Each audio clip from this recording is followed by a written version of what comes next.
Like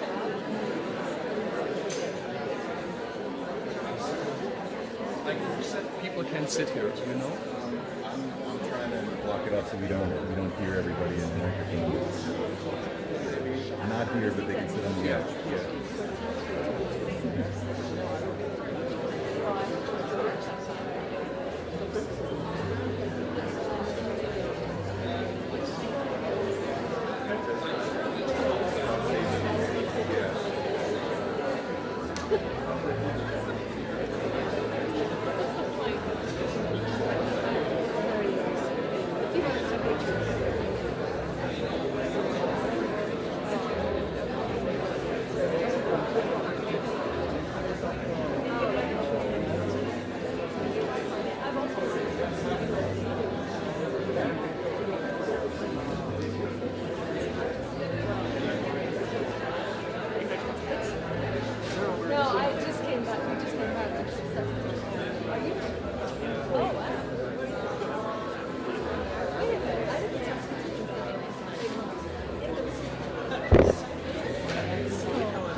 the Martin E. Segal Center at the Graduate Center, CUNY. Today, you will see a staged reading and adaptation of the novel Snow by Nobel Prize winner Orhan Pamuk, who is with us in the audience. Blandine Savetier and I had adapted the novel Snow for theater. The play was directed by Blandine in the National Theatre of Strasbourg in 2017. It has since then toured in France and in China. Taylor Haynes has translated our adaptation into English. We will be presenting this evening some selected scenes of our adaptation of Snow in English. It is going to last approximately 1 hour and 30 minutes. Now is the time to turn off your cell phones. Please take out your cell phones and check that the ringer is turned and silent. Thank you very much. About the novel. The poet Kerim Alakashoglu, who prefers to be called Ka, his initials, comes back to Turkey after a long exile in Germany.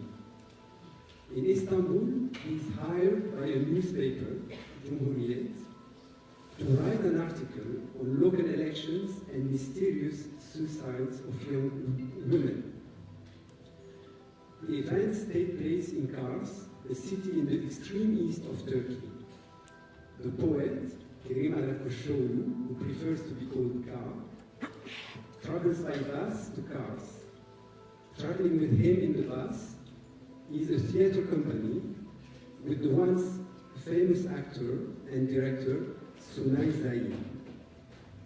When the poet Ka arrives in the city called Kars, a snowstorm falls on the city and isolates it from the rest of the world for 3 days. Extraordinary events will happen during these 3 days. Ka's presence in the city is an event in this remote border city. Everybody wants to meet him and convey their vision of the city's problems. But the events triggered by Sunay Zaid, the theater director, will turn upside down everybody's life in Kars. The silence of snow. This is what you think of, sitting in the bus. If this feeling in you were a poem, that is what you would call it, the silence of snow. The exceptional beauty of it makes you even happier than seeing Istanbul after all these years. You are a poet, and in one of the poems of your youth, you wrote that only once in a lifetime does it snow in your dreams.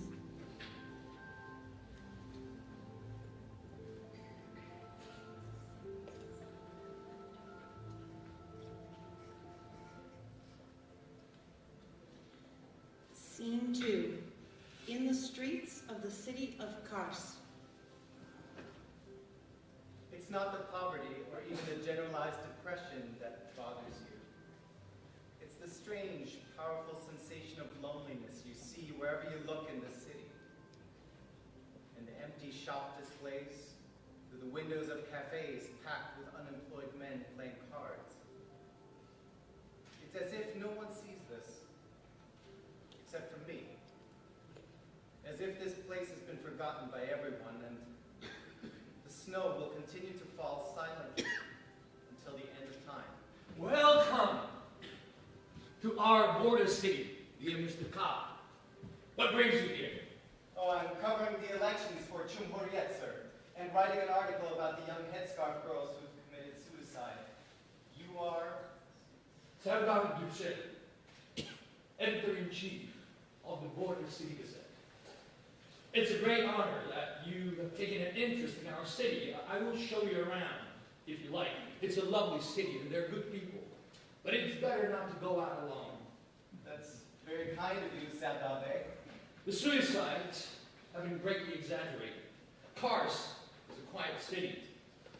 You spoke to the wrong people, and they gave you the wrong information. How do you know where I went? The police followed you, obviously.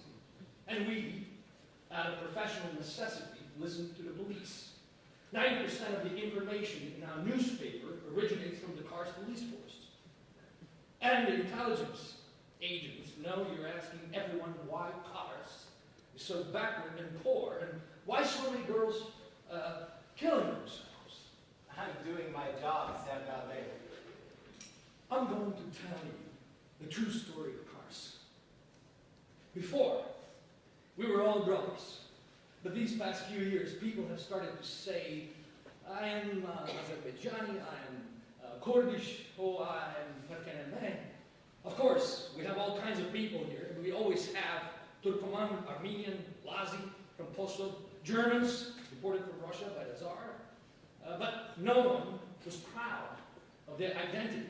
Now, because of all the foreign powers that want to divide and weaken Turkey, we're more proud and more poor. What about the Islamists, Segal? Islamists are going door to door, bringing women burger, soap, pots and pans. They play on emotions to create relationships in the poor neighborhoods. The men discuss with the men, the women with women. And they say, this poverty afflicting us is because we have turned from the path of God. By the end, these poor guys don't have faith in anything except God's party and its candidate. God's party, it's the Prosperity Party. And its candidate is Mukhtar Bey, the ex-husband of Ipek Hanım, Turgut Bey's daughter. Turgut Bey runs the hotel you're staying at. Mukhtar is not the sharpest tool in the shed, but he is a Kurd, and here Kurds make up to 40% of the population. The Prosperity Party is going to win the local elections. Everything is being remote controlled by the international Islamist movement, which wants Turkey to be another Iran.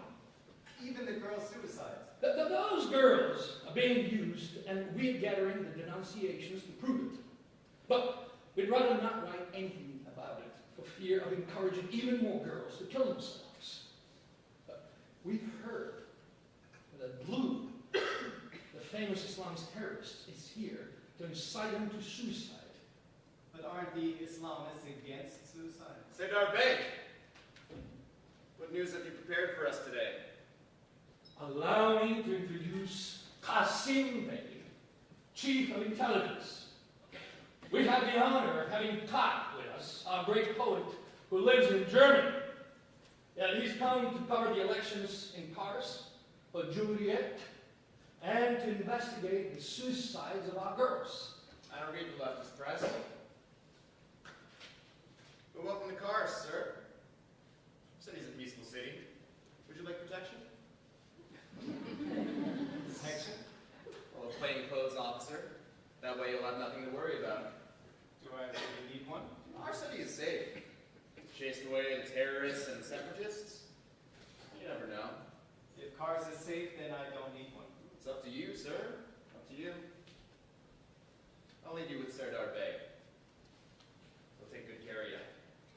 Serdar Bey offers Ka, as one offers a carefully wrapped gift, the first page of the freshly printed newspaper. Famous poet Ka in Kars, known throughout Turkey. The poet Ka arrived yesterday in our border city. This is for tomorrow. Our young poet, laureate of the Behçet Nitsatihil Prize, which won him esteem of the entire country, will be covering the local elections for Cumhuriyet. Triumphant evening for Sunay Zaim's theater company at the National Theater. Performance yesterday evening at the National Theater by Sunay Zaim's theater company, known throughout Turkey for their instructive pro-Atatürk plays, was enthusiastically received. The citizens of Kars, who have long hoped for such an artistic event, arrived in large numbers at the National Theater, which was fit to burst, even though they could have watched the performance from the comfort of their own homes. So indeed, the magnificent performance was also televised, thanks to the channel KTV, in the first live broadcast. Alongside plays dedicated to Atatürk, parodies of the commercials which are eating away our culture, and a production of the most celebrated work of our enlightenment, My Fatherland, or My Scarf, there was a reading of Snow, the latest poem by our celebrated poet Saab, who is currently visiting our city. But I don't have a poem called Snow. And I'm not going to the theater tonight. Your newspaper will have printed false information. Don't be so sure. Many people scorn us, saying we predict the future rather than report the facts. But you should see their faces, because every time what we report is exactly what happens. In fact, numerous events have taken place only because we wrote about them first. That's modern journalism.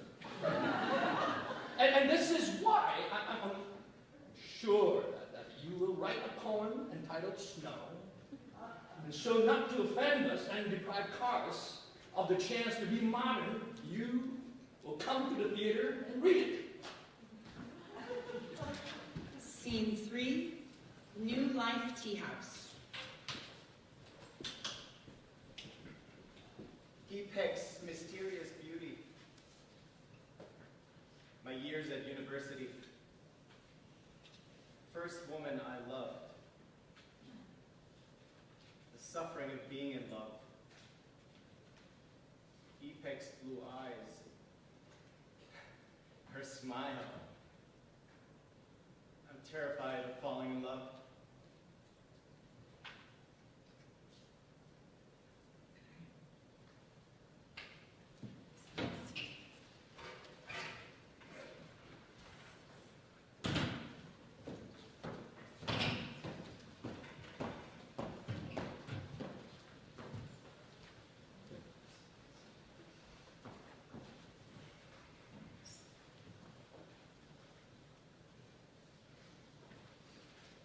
I knew you were coming.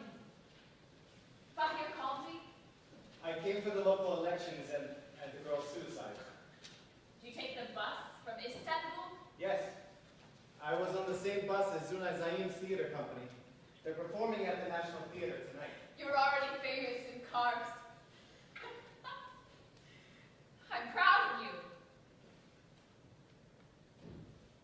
You haven't changed.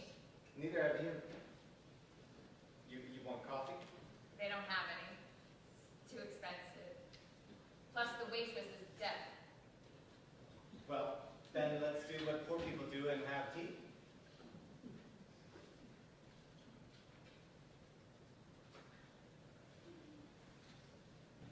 Have you been to Kars before?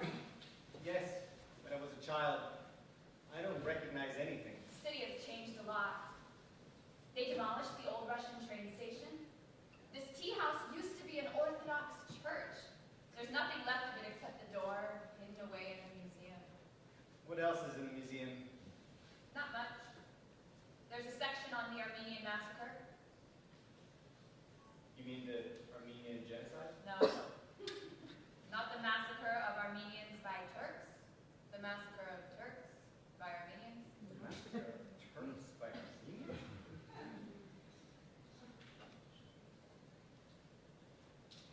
So why did they want to arrest you?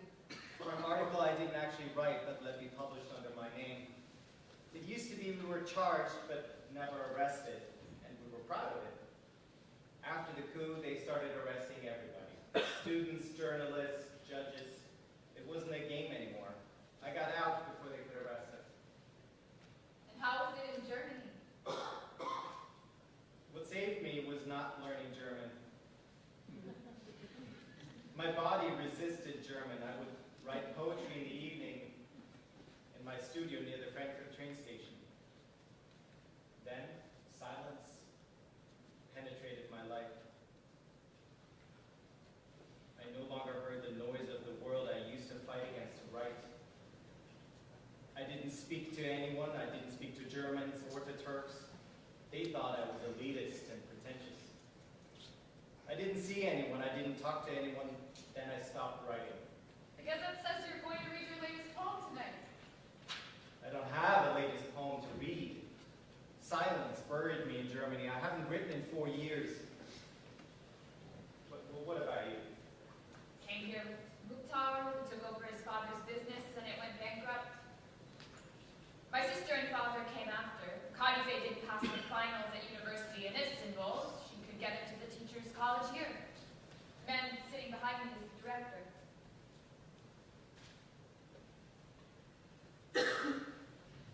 We weren't able to have a baby. I went to the best doctors. Nothing worked. We separated. Mukhtar hasn't remarried. He's devoted himself to religion. Why is everyone devoting themselves to religion? Why is everyone committing suicide in this city? Not everyone. Women and girls. Men devote themselves to religion. Women commit suicide. Why? I have to see Mukhtar for my article on the elections. I'll call him. Hello, Professor. Do you recognize me?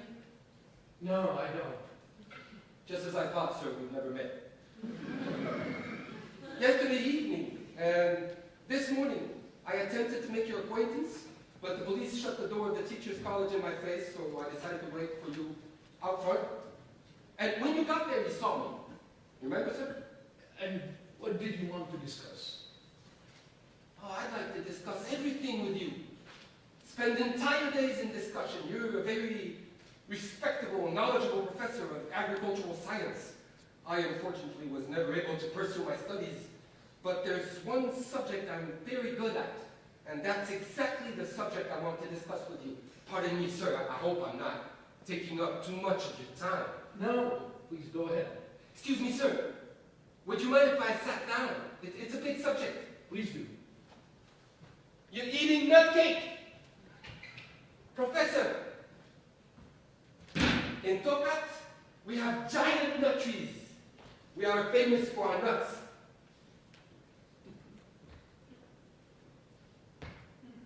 Have you ever been to Tokat? Unfortunately not. That's a shame, sir. If you ever visit, please do me the honor of staying with me. I've spent my whole life in Tokat, 36 years. Tokat is a beautiful area. Turkey is a beautiful country. Sir, pardon me, may I ask you a question? You're not an atheist, are you? No, You're a Muslim. I am Muslim. Alhamdulillah. But sir, you're laughing. I traveled all the way from Tokat in the snow to get an answer to my question. How could you have heard of me in Tokat? Sir, the newspapers don't, the Istanbul newspapers don't talk about the fact that you keep our girls who wear the veil from attending your school. They prefer to talk about models and the latest scandals. But in Tokat, we have a Muslim radio station, the Standard, which reports the injustices committed against believers. I do not limit the rights of believers. I fear God too. Sir, I've been on the road for 2 days through snowstorms. I think about you constantly. I knew you would say, I fear God. If you fear God, dear Professor Nuri Yilmaz, and if you believe that the Holy Quran is really the Word of God, then tell me, dear sir, what do you think of verse 31 in the Surah Al-Light? In that verse, it is written that women should cover their heads and even their faces. Bravo, Professor! That's a clear, straightforward answer. But then, how do you reconcile this order of God with your refusal to let our veiled girls into your school? It is the law of our secular state not to admit veiled girls to school. My dear Professor, is a law of the state greater than God's law? Good question. But in a secular state, these things are settled. Very true! Professor, I kiss your hand. Don't be afraid. Sir, here. Let me kiss your hand. May God bless us.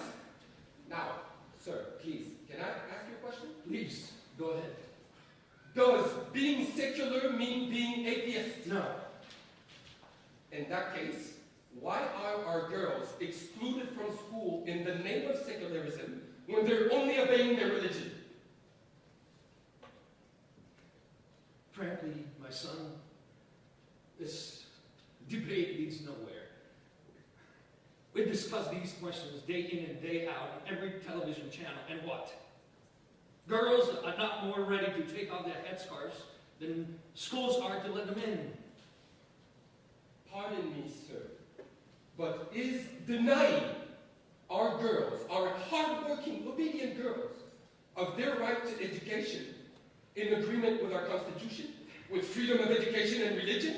Isn't that at odds with your conscience? If these girls were so obedient, they would take off their headscarves. My son, what is your name? What do you do for a living?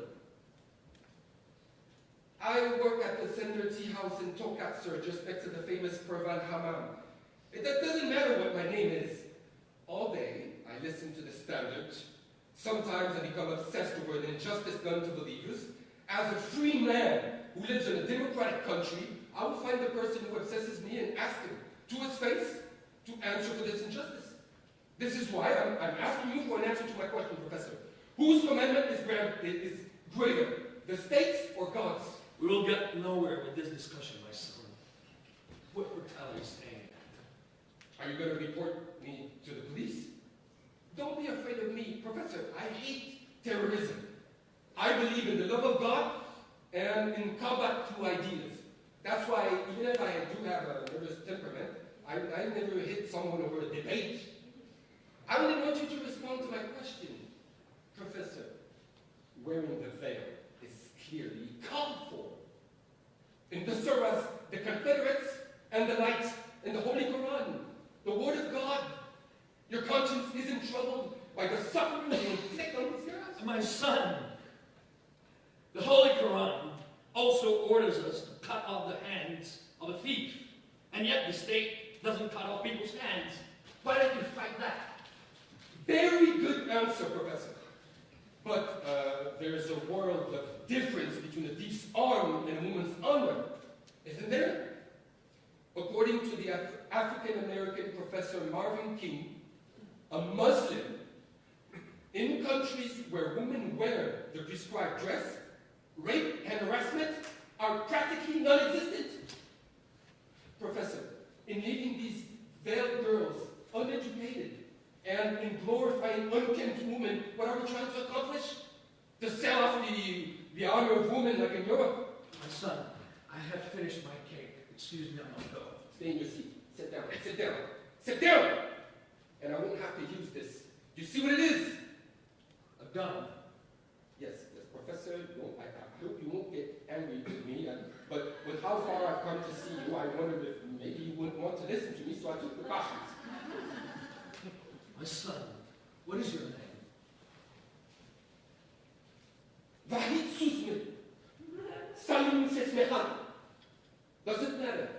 Professor, I'm a nameless defender of the nameless heroes who fight for their faith and who are victims of injustice in this secular and materialistic country. I'm a member of no organization. I respect human rights. I'm against violence. I'm putting my gun back in my jacket, and all I ask is that you answer my question. All right. Sir, you have clipped the wings of these dedicated girls whose education has taken years. When a handful of them refuse to take off their headscarves, you call the police. I'm not the one who called the police. Professor, don't lie because you're afraid of the gun in my jacket. When the police dragged those girls through the dirt and took them to the station, did you sleep with a clear conscience that night? Transforming the veil into a symbol and turning this question into a political game has made our girls' lives even worse. What game, sir? A girl killed herself. Is that a game? Son, you're getting angry. But ask yourself, if the veil becoming such a politicized issue is the work of outside forces trying to divide us and weaken Turkey. If you let these girls go to school, Professor, this will be a problem. Is it really up to me, son? All this is on uncross orders.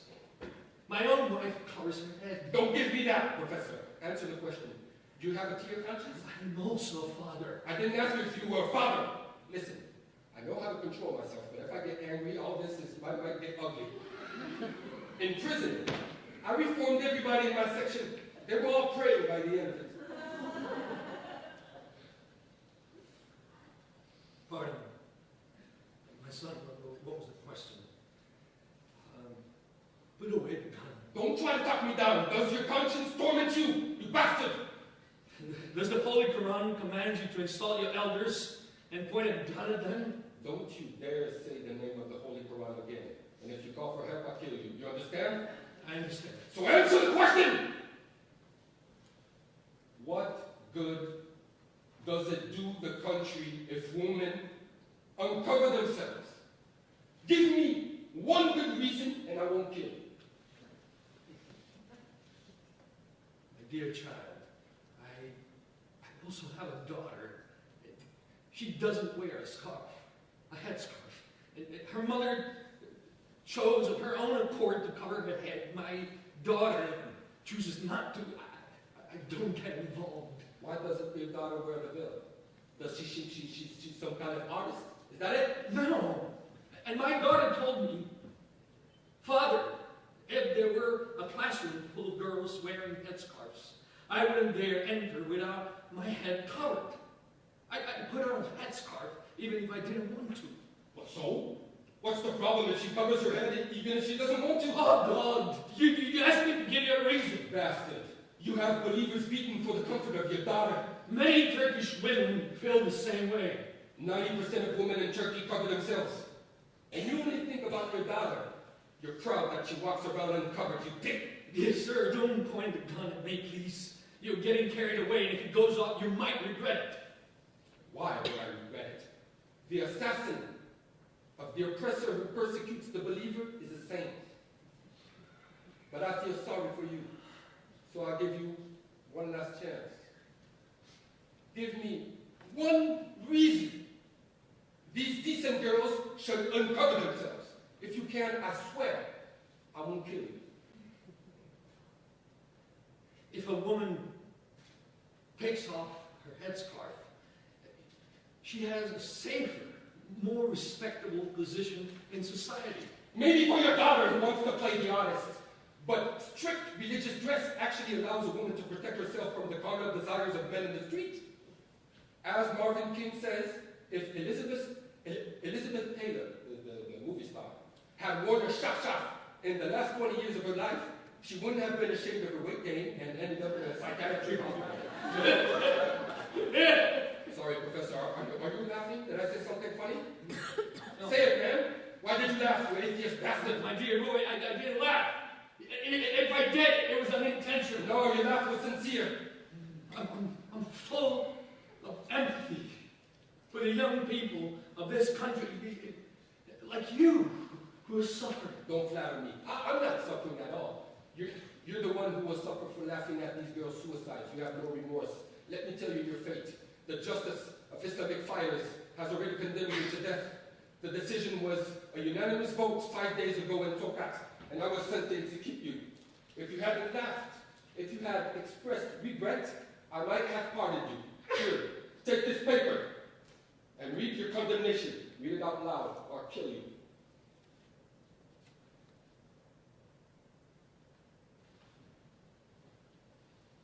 I, the atheist Professor Nuri Yilmaz, my child, I'm not an atheist. I'll kill you if you stop reading. Read. Read. Come on. As an instrument of the secret plan to deliver the Muslims of Turkey to the West, I have oppressed believers who did not want to uncover their heads, to the point that one of them committed suicide. My child, please, I object to this. This girl hanged herself because of a love affair. She had given away her virginity outside of marriage. Shut up, you pig. That's the type of thing your whore daughter does. My son, no. If you kill me, you'll compromise your whole future. Open your mouth. I'm going to shove my gun down your throat and make you pull the trigger. Then you'll see what suicide is. My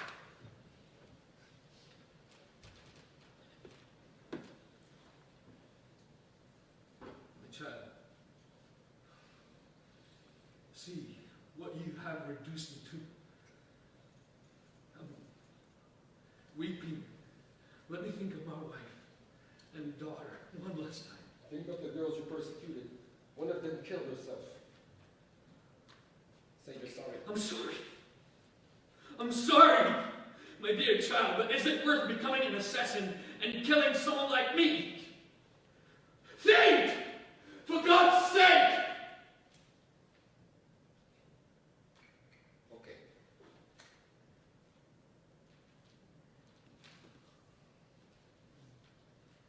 Around 5 o'clock at the party headquarters. I'll meet you there. Did you really come all the way here for an article on the elections and the suicides? No. I came here to marry you. I always knew you'd be a good poet. I've thought about it, Professor. In order to carry your sentence, I hung around in this dirty city for 2 days. I thought I was out of luck. I was going to head back to Tokat. So I came here for one last cup of tea. My child, you'll not be able to escape. The roads are blocked by the snow. Just as I was about to leave, God sent you to the New Life Tea House. If God doesn't forgive you, why should I forgive you? Say your last words. Say God is great. Sit down, my son. The state will hang you all. Say God is great. Come down, my son. Say it. Put away the gun. Don't do this. My son, don't do this. The assassin shoots the director, who crumples to the floor. He fires several more times, then leaves. Ka and Ipek also flee.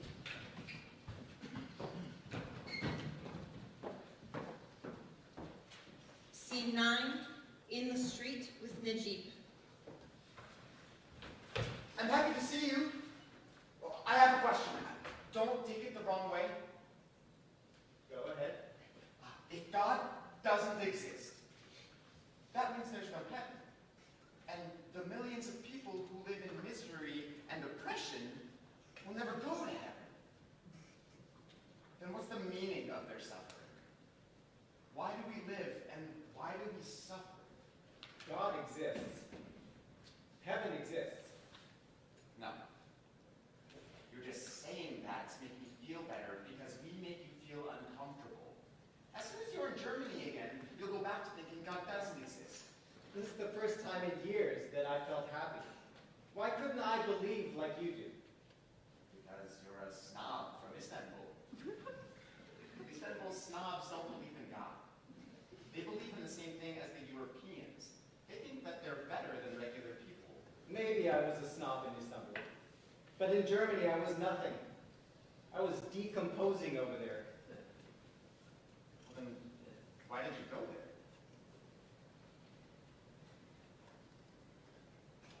If I was rich, I would feel ashamed of myself, and I would believe in God even more.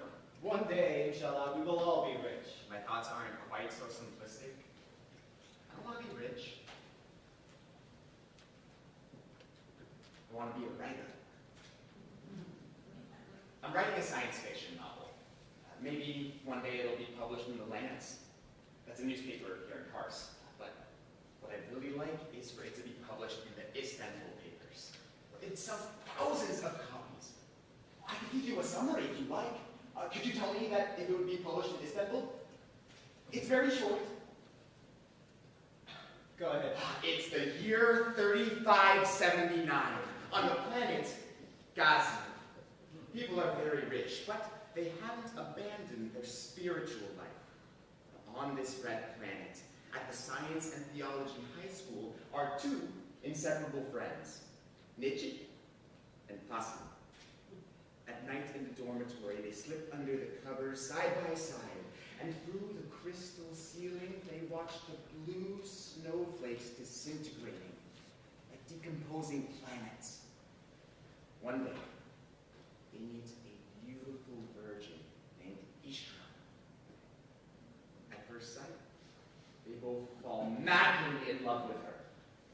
They realize that one of them will have to die, since they can't both love the same girl. So, they promise each other that whoever dies first will come back, no matter from how many light years away, to tell the other what's in the next world. One evening, Neji finds the bullet-ridden body of his friend Fasil. 1 year later, he marries Ishra. And another night, they shine an interplanetary spotlight on the city of Kars and make love like crazies. Suddenly, the TV turns on, and Fasil's face, full of bullet holes, appears on the screen. Expose my killer! Until he is punished, there will be no peace for me, either in this world or the next. And the ghost disappears. Yes? And what happens next? I haven't decided yet. Well, what do you think? Do you think it will sell? You think that this life is only preparation for the next life? Not exactly. Allah also wants us to be happy here and now, in this life. It's very complicated. Who is Ishram? It's not her real name. She's the leader of the Headscarf Girls, a rebel. Before, she was a model in Istanbul. She was even on TV. She showed her bottom and her legs. She came to Kars to do a commercial for Blandine shampoo.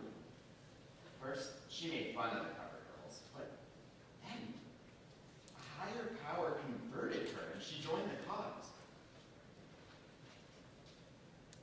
There she is. That's her. Who? That's Ishra in the street.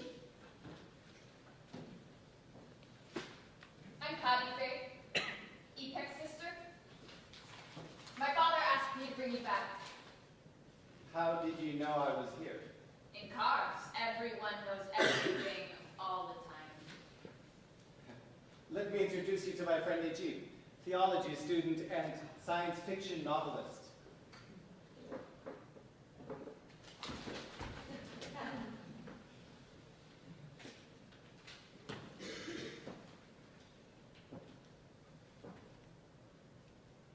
I love the snow. It brings people closer together.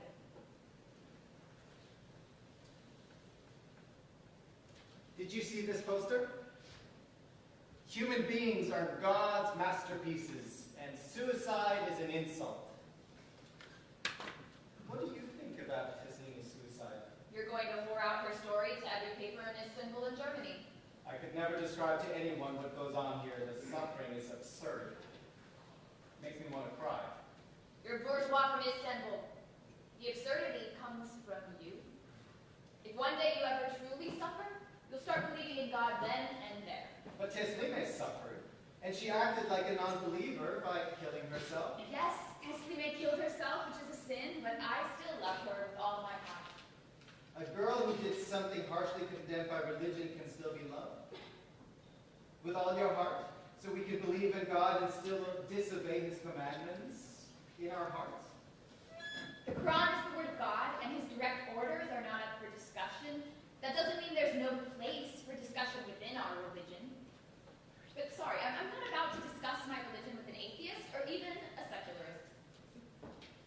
You're right. And I'm not one of those Muslims who will fall all over themselves trying to convince secularists of their good faith. You're right. That's twice you told me I'm right, but you don't believe either one. Right again. Najib is hopelessly in love with a girl named Ishram. Ishram. He told me that she was a model and she was going to show her legs and bottom for a commercial. I've heard this story. He also told me that she was an atheist and mocked the covered girls at the teacher's college and then was converted by a higher power. Only one part of that is true. Before I actually met them, I was sure I'd make fun of them, or Let's say I approach them with a wicked curiosity. And then? They became my classmates. I put myself in their shoes. For years, their fathers and mothers told them, cover your head, and all of a sudden they're told, uncover your head, is what the government wants. So then one day I covered my head. Out of political solidarity. I was brave, but it was fun. I'm the daughter of an atheist, a man in perpetual protest. I only wanted to do it for a day. One revolutionary gesture, an act of freedom. But everyone came down so hard on me, the police, the state, journalists. I couldn't just walk away from it. They arrested us for demonstrating without a permit. If I had said the next day, leaving prison, I give up, I never believed anyway, all cars would have spat in my face. Before I was an atheist like you. And God put me through this to set me on the right path. Don't look at me like that. You're looking at me like you pity me. I'm not looking at you like I pity you. Yes, you are. Just know that I don't feel any more ridiculous than you are, or superior. What about your father? What does he say? My father is against the veil. He's afraid of prison, but he supports us 100% because we're opposing the state. Tonight, one of my friends, Waddah, who also wears a headscarf, is coming over. She wants to take it off because of the pressure, but she can't make herself go through with it. And your father? Does he ever leave the hotel? Rarely. What's your astrological sign? Gemini? They say Geminis lie a lot, but I'm not sure about that. You're not sure Geminis lie a lot, or you lie a lot? If you believe in astrology, then you might know why today is important for me. My sister told me, wrote a poem. Does your sister tell you everything? Here we have two pastimes, talking and watching TV. Sometimes we do both at the same time.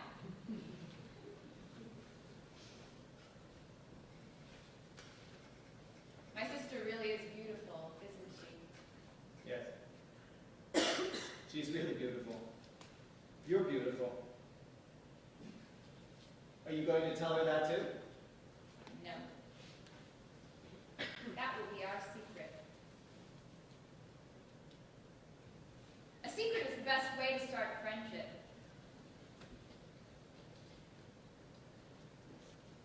You met Blue.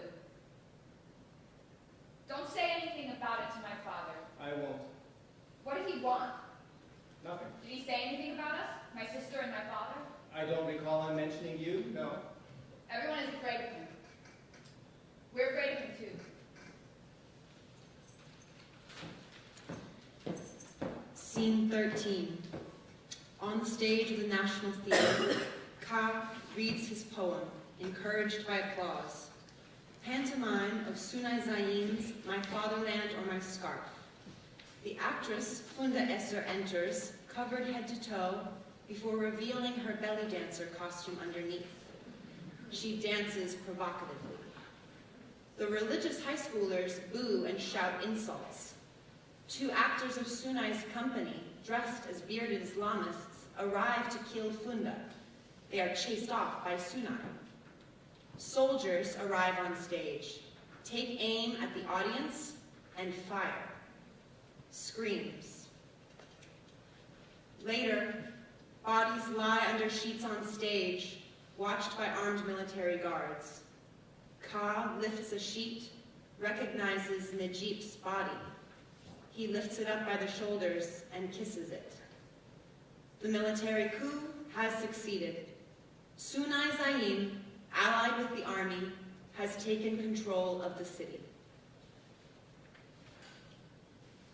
Scene 14. Makeshift military headquarters.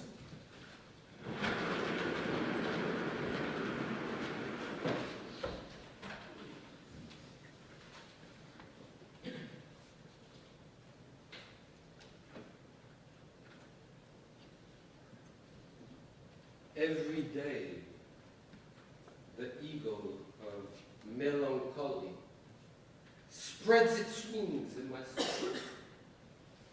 but I'm still standing. So, get a hold of yourself.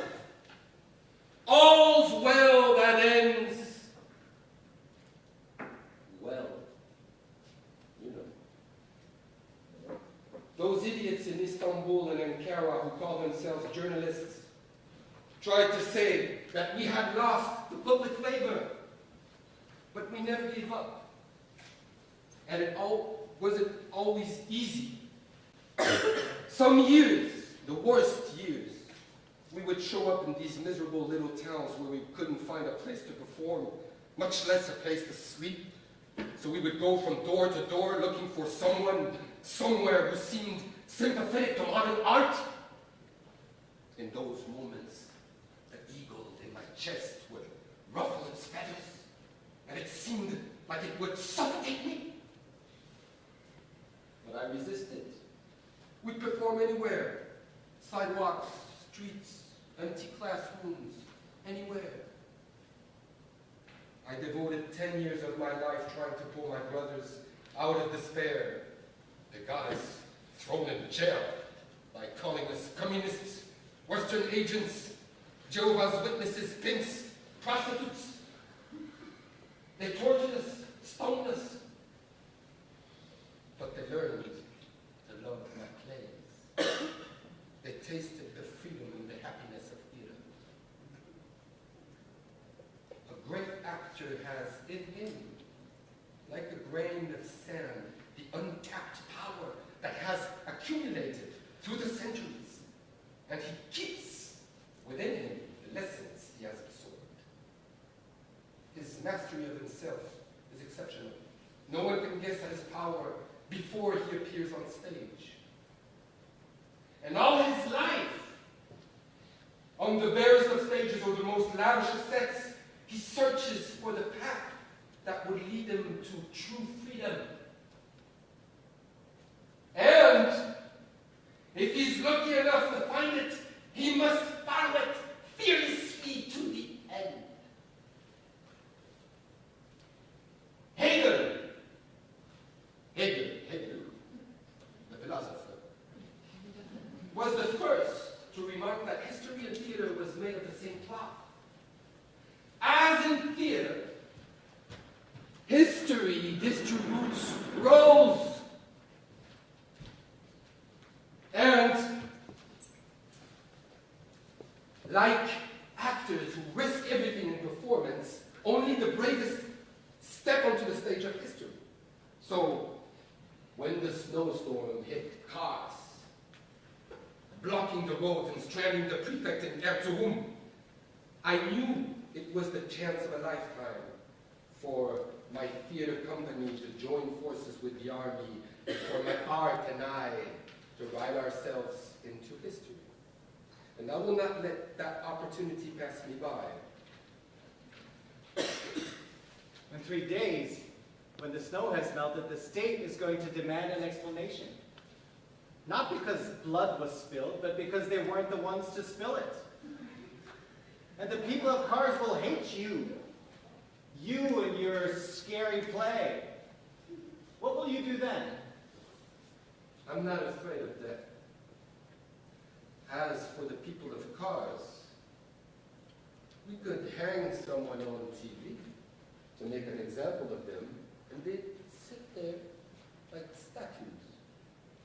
Practically frozen already. We know that the Islamists are preparing suicide attacks. If you hang someone, you'll only encourage more terrorism. Funda Ezer,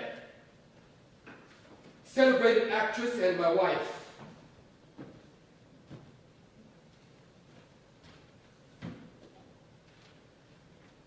Now, let's talk as friends. Why didn't you point out anyone when the police showed you the suspects? I didn't recognize anyone. Seeing how much you cared for that boy in the Jeep who took you to Blue, the soldiers wanted to arrest you. You arrived from Germany exactly 1 day before the coup, and you happened to be at the exact location where the director was killed. Makes you look a little suspicious. There wanted to bring you in for questioning. I stopped them. Thank you for that. No one understands why you kissed the dead body of the boy who brought you to Blue. I don't know. He was innocent. Sincere. I thought he lived for 100 years. The police also put microphones in Sheikh Savetier's house. You kissed his hand, you were in tears explaining how you believed in God. No one understands why you did that. Lots of leftist poets are becoming religious in a panic before the Islamists take power. You'd be ashamed, wouldn't you, if the Europeans saw what we do? Do you know how many people they hanged to be able to found the modern world you admire so much? Ataturk strung up a boatload of dreamers like you on day one. And keep this through your head. The religious high schoolers you saw today in prison, they memorized your face. They throw their bombs on anybody, anything, to make themselves heard. What's more, because you read your poem, very modern, at the performance yesterday, they think you were part of the plot. No westernized person can breathe easy in this country without a secular army to protect them. Especially not the condescending intellectuals. Without an army, the religious fanatics would chop them into little pieces. When they've turned this country into a second Iran, do you really think they'll remember the weak-hearted liberal who shed tears over a young Islamist? When that day comes, they'll kill you because you're westernized. Because you don't say Bismillah when you're afraid, or because you wear a tie, or that coat. Yeah, that coat is beautiful. Where did you buy that? Can I wear it on the stage? Of course. Oh, well, just so you don't end up with holes in your nice coat, I'm going to give you a bodyguard.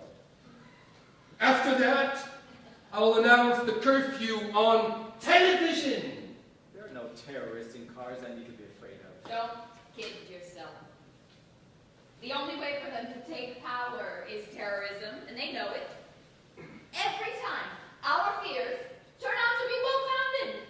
If we don't let the army take care of these fanatics, we'll be sent back to the Dark Ages. I was just like you when I was young. I wandered the streets of Nishantash and Beyoğlu. I ate up Western films. I read everything by Sartre and Zola. And I believed Europe was our future. To see our world destroy itself. See our sisters forced to cover their heads. See poems banned because they were impious. How can you be indifferent to all that? You are from my world. No one else in Paris has read T.S. Eliot. What do you want from me? Tell me, now. If I were not here, you could not stay alive in this city. Flatter the religious fanatics all you want. You would still find yourself with holes in your coat. In Kars, I am your only protector. Without my friendship, you'd find yourself trembling in a jail cell after being tortured. Your friends at Cumhuriyet don't believe in you. They believe in the army. I know that. In that case, confess what you hid from the police this morning. Being here, I've started to believe in God. But it's possible that I'm still hiding it from myself. You're delusional!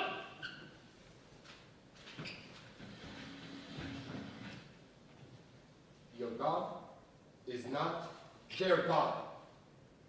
You can't believe like a poor person without being one of them.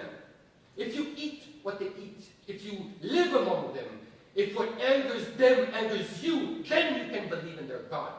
But that's not the issue. In a half an hour, I'm going on television to speak to the people of Kars. I want to tell them some good news. I'll tell them that the director's assassin has been arrested. Can I tell them that you identified this person? But I didn't identify anyone. What are we going to do with our poet, whose whose soul is in Europe, whose heart is with the religious high schoolers, and whose head is all mixed up. He's a good boy. You can see it in his face. He'll help us. But he cries over Islamists. He's in love. Oh. Since he's got here, he's been overwhelmed with emotion. He's in love. Only a true poet can worry about love during a revolution. Oh, this one's not a true poet, he's a true lover. Listen to me. And understand that the smartest thing you can do for yourself is to help us. Kadife is Blue's mistress. Blue didn't come to Kars for politics, but for love.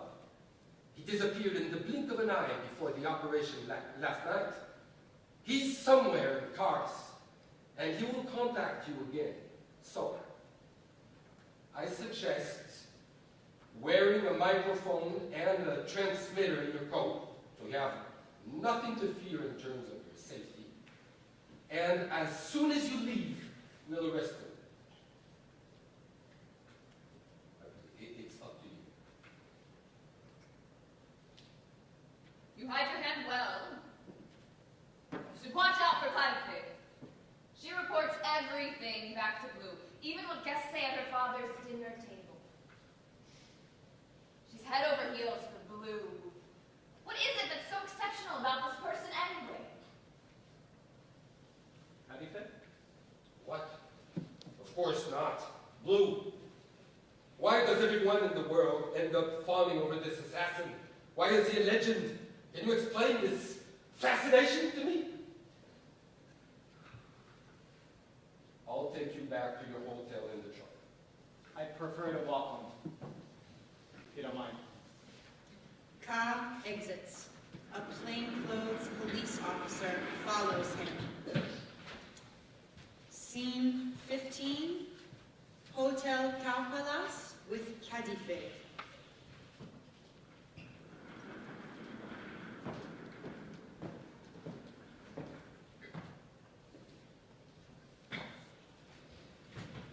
Room 217? Secret room. Do the police know we're here? Don't be afraid. I'm sure they have some poor staff following you, but for now, they don't know we're here. Eventually they'll know. But as of right now, we're free here. It'll be our only moment of freedom in Kars, so enjoy it. Take off your coat. Oh, this coat protects me from evil. Plus it's cold. State isn't scared of you. It wants to make you scared of it. Is there someone behind me? I forgot to look. Fall in love and lose all sense? Sorry. We're all afraid. Make my sister happy. She's a good person. Do you think she loves me? Of course she loves you. She must love you. You're a very attractive man. Plus, you're Gemini like her. Do you think she'll follow me to Germany? She thinks you're very handsome, but she doesn't trust you. Trust takes time. Impatient men like you don't love a woman, they appropriate her. Did she really tell you that? In this city, we never have time. Blue has a very important message for you. I'm being followed. They'll arrest him. We'll all be tortured. There was a raid in the house. Blue The knows. police hear everything he says. Blue knows he's being tapped. Before the coup, his message to the West was keep your nose out of our suicides. Now that there are more important matters at hand, he wants to send a new message. It's impossible to get anywhere in this city without being seen. But there's a truck. It comes twice a day for deliveries at the kitchen door, which gives out onto the courtyard. Then it finishes the rounds. There's a tarp over the goods. The delivery guy can be trusted. You want me to hide under a tarp like a thief? I've hidden there plenty of times. It's funny. Moving around the city without anybody seeing or knowing. If you work with Blue, I'll help you with Ipek. I want her to marry you.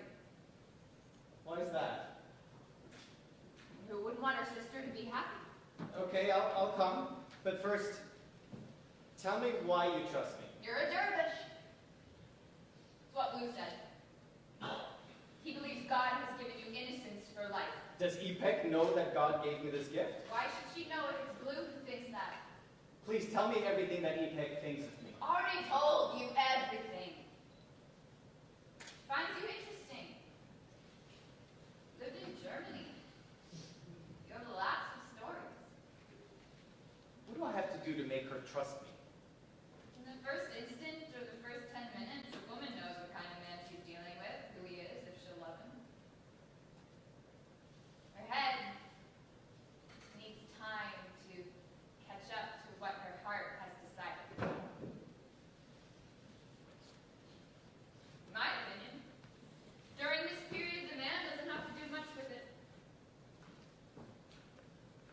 You still insist on doing something. Tell her all the nice things you feel about her. Why you love her, why you want to marry her. Tell me the name of a movie theater where you might take her in Frankfurt. Filmforum Höchst?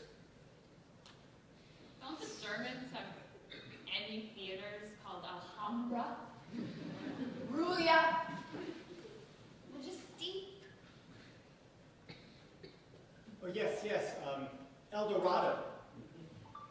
I did some theater in Istanbul when I was in school.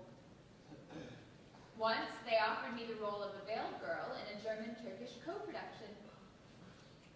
I refused. You and Ipek will be happy in Germany. My sister was made to be happy, but she doesn't know it. Destroyed her not to have a child. The saddest part is that she should be unhappy when she's so beautiful, so brilliant. Ipek was always the perfect child. That's all I heard growing up. One day in middle school, we lived in Istanbul, and at that time we weren't so poor. You're not exactly poor now. But we live in cars. So, in middle school, the biology teacher, Ms. Rurehani, would always compare me to Ipek in front of my classmates. Kadife cries. Ka moves to console her. She moves away abruptly and takes out a gun.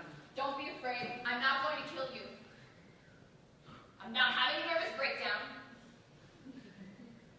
But if you back out on me, believe me, I'll shoot you. We don't trust journalists. We don't trust anybody.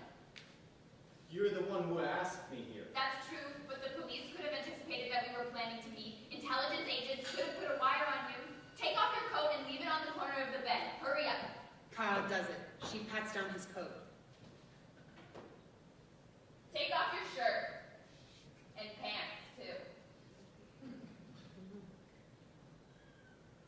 They take microphones on the back of the chest. There are maybe 100 people walking around cars wearing wires.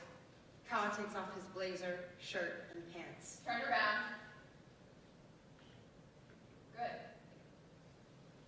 Now listen. You will not say a word to Blue about our conversation or our friendship. You will say nothing about Ipek, especially not that you love her. He doesn't like that sort of vulgarity. If you mention it and he doesn't blow your brains out, I will. He can see into your spirit better than a djinn. Can make you talk. Act like you've seen Ipek once or twice. Got it? Got it. Be respectful with him. Don't try to act superior like an adolescent boy all pleased with himself just because he's been to Europe. And if you can't handle even that much self-restraint, just don't smile. Don't forget those Europeans you imitate with such admiration don't give two shits about you. They are terrified of people like Blue. I know. Sorry about the gun. If they bugged you, they'd be all over us. I'm your friend. So be loyal to me. The delivery guy moved the tarp. Trust him. His son was killed by the police. And enjoy the trip. Ka and Khalife leave and slip under the tarp. Scene 20, in Blue's cell after he is arrested by Sunai Zain's men. Ka gives Blue a pack of Marlboros.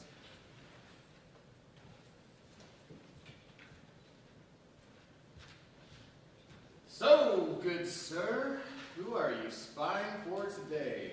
I've given up spying. Now I'm an intermediary. That's even worse.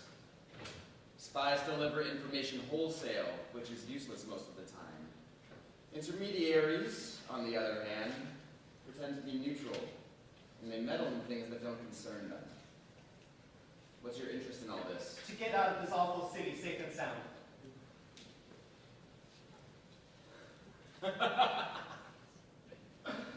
Oh, right now only Sunai would trust an atheist from the West here to spy on us. What are you mediating today? Your freedom. In exchange, Sunai wants Khalifa to act in his play tonight at the National Theatre. She will have her head covered like a Spanish woman. Then, disgusted by the honor killings in the play, she'll take off her headscarf. If you accept, Sunai will let you go. So this is my only chance of salvation. Yes, your head is worth a high price.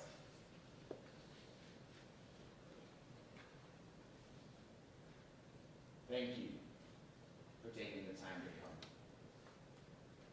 Tell him that I refuse. If you fail in your mediation and don't succeed in escaping the city, it won't be my fault. It will be because of you, bragging about your atheism. In this country, you can't brag about being an atheist unless you've got the army behind you. I didn't brag about being an atheist.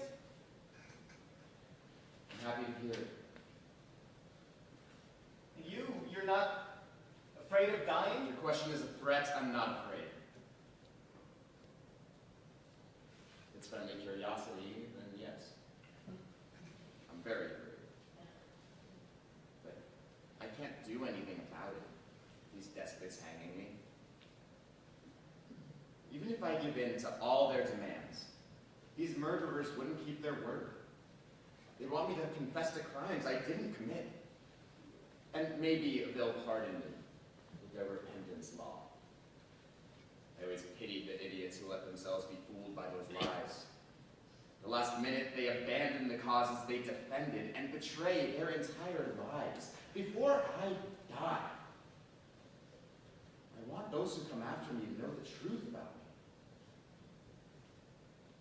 On February 20th, the day of my execution, I declared that I do not regret any of my political acts.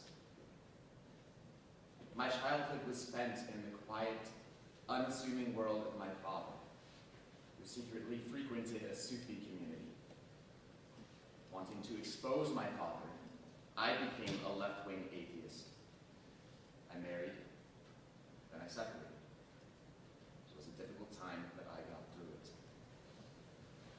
Because of my rage against the West, I admired the revolution in Iran and became a Muslim again. I believed Imam Khomeini when he said, "It is more important today to defend Islam with weapons in hand than to pray and fast." I escaped to Germany after the military coup. I was wounded in my right foot at Grozny, fighting alongside the Chechens. When I was in Bosnia during the Serbian siege, I married a young Bosnian named Mizuka. I left her too. I couldn't stay more than 2 weeks in the same city because of my political activities. I think it is sometimes necessary to kill the enemies of Islam. But, as of today, I have neither killed nor ordered the killing of anyone. I came to Kars because of the young women committing suicide. Suicide is the worst of sins. My poems are my testament, and I desire that they be published. You don't have to die. That's why I'm here. In Munich, I saw a film with Marlon Brando. Burn. Black slaves who worked sugarcane fields revolt. They're subdued and the leader is arrested. The morning he's to be hanged, the representative of the colonists, Marlon Brando, bursts into the tent where he's being held prisoner and he frees him. But the slave refuses to escape. Why? He understands that if they hang him, he will become a legend. And the natives will brandish his name like a flag of the revolt for years to come. So they hang him. Yes, but they don't show the hanging. Instead, we see Marlon Brando, the agent who tried to free him, get murdered. I'm not an agent. Don't get so hung up on the word agent. I'm an agent too. An agent of Islam.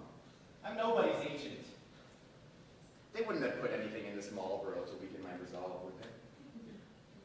These Marlboro Reds are the best thing the Americans have given the world. I smoke them to the end of my days. If you think this through, you could spend the next 40 years smoking Marlboros. That's exactly what I mean when I call you an agent. This type of blackmail is what an agent does. Listen, it would be completely absurd to let yourself be killed by these fascists. You're never going to be a revolutionary icon. Revolutionaries like you get their bodies tossed into the sea from helicopters. These people are like lambs. They're attached to their religion. But in the end, they obey the government. Barely 20% vote for the Islamists. If Islamists only have 20% of the votes, then why did the army stage a coup? Say it, since you're an impartial intermediary. I am impartial. No! No, you are an agent of the West! A slave to the Europeans, a slave who refuses freedom, and like all slaves, you don't even know you are a slave. I can offer you a solution. Khalifa can wear a wig under her scarf, so when she takes it off, no one will see her hair. You will not make me drink wine. I am writing my own story. I don't pretend to be a European, and I'm not going to make a deal with you. I have another idea. The National Theater will be empty. First, the camera will show Khalifa with her hand on her scarf.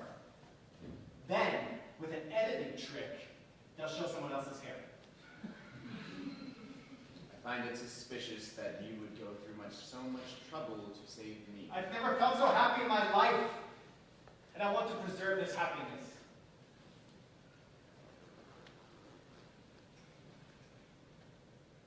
What is making you so happy? I'm in love. The woman I love is moving to Frankfurt with me. Who is the woman that you love? Ipek, Khalifa's sister.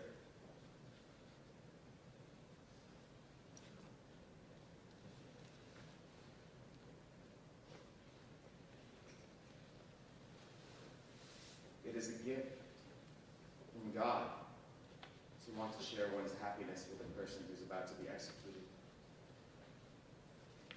Let's say that I accept your offer, so that you can leave this city safe and happy. And if Khalifa acts in Sunai's play, so as not to compromise her sister's happiness, what guarantee is that they'll let me go? I knew you would ask that. Ka puts his finger to his lips, unbuttons his blazer, and makes a show of turning off the recording device under his sweater. I promise you they will free you first. Khalifa won't get on stage until you can assure her that you've been free. But for her to agree, I need you to write out the terms of your agreement first. Blue hands him one of the sheets of paper on the table.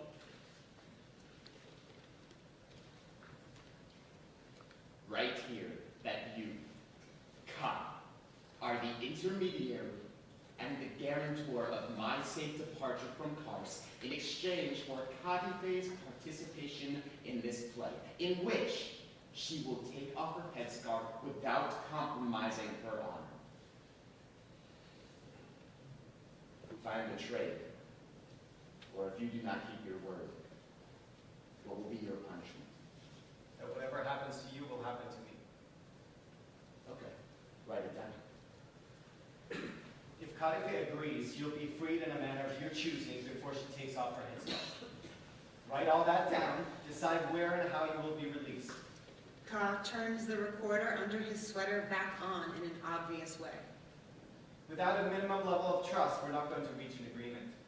You have to believe that the government will keep its promise. Do you think Khalifa will agree to the plan? She'll agree. Talk to me about your happiness. I've never loved anyone like this. Ipek is my last chance to be happy. What is happiness? Finding a world which makes you forget the emptiness and oppression. To hold someone in your arms as if they're the whole world. Ka, struck with inspiration, writes the poem Chess Game. For years I couldn't write anymore. In cars, all the channels of poetry have reopened. I'm reconnected to the love of God. I don't want to shatter your illusions, but your love of God comes out of Western romanticism. Here, if you believe in God like a European, you're ridiculous. And you can't seriously believe that you actually believe. You don't belong to this country. You aren't even a Turk anymore. First try being like everybody else, then try believing in God. Do you have a message for Khalifa? Be careful. You might become a target. Whether it's here or in your beloved Europe, you'll always be on your hands and knees in front of them. Being happy is enough for me. All right, go away. And get this in your head. If you only look for happiness, you'll never find it. Scene 21, makeshift military headquarters.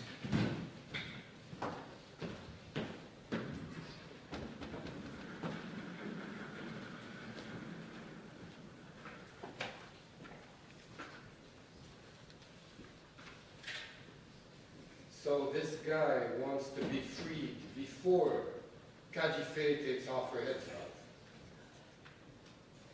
He's no idiot. Khalifa wants the same thing. We are the state now. Why should we trust him? You are staging this coup for the beauty of art, aren't you? All your life, you fought for political art. If you want to commit an ordinary political act, then don't free Blue before the show. But if you think that Khalifa taking off her scarf in front of cars will be an artistic and political act of the highest order, then you have to do it. Tsunami. All my life in my gazette, I've reported events that came true, but I don't know anything about the theater. So, write me an article about your play tonight, and tomorrow's paper will be perfect.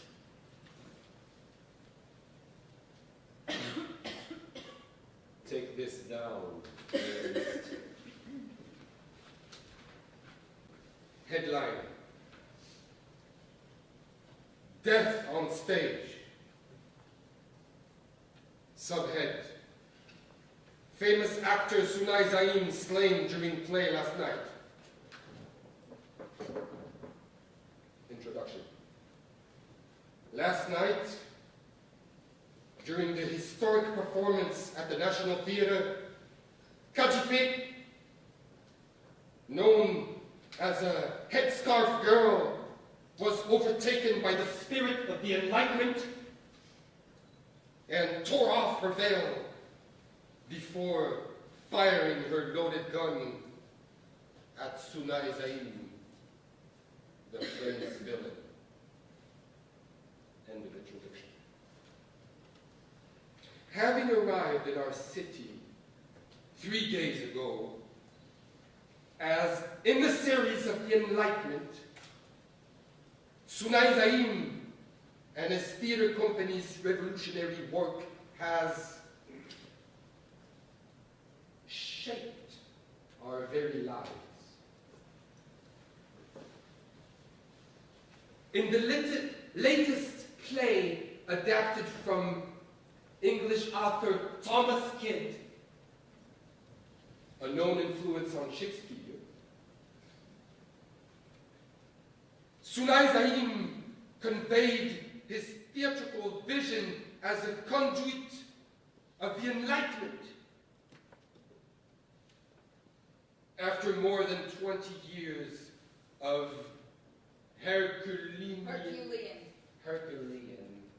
effort and superhuman labor in the forgotten villages of Anatolia,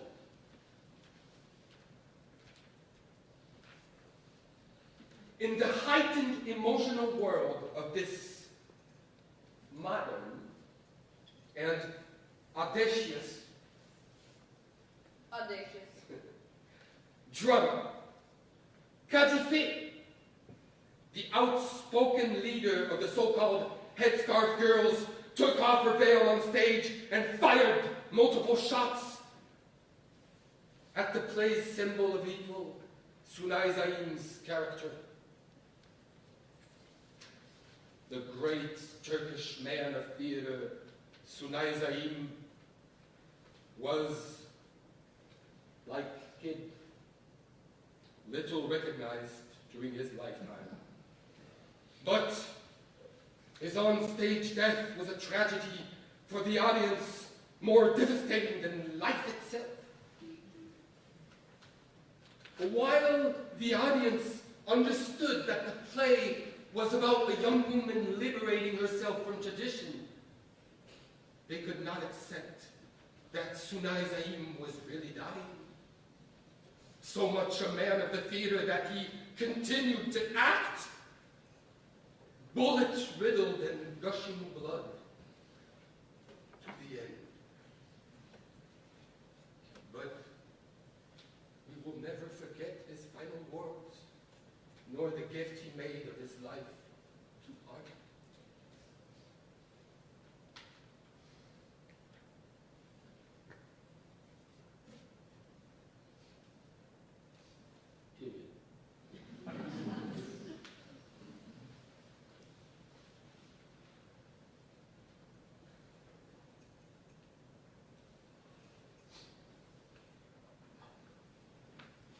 I will publish it exactly as it is.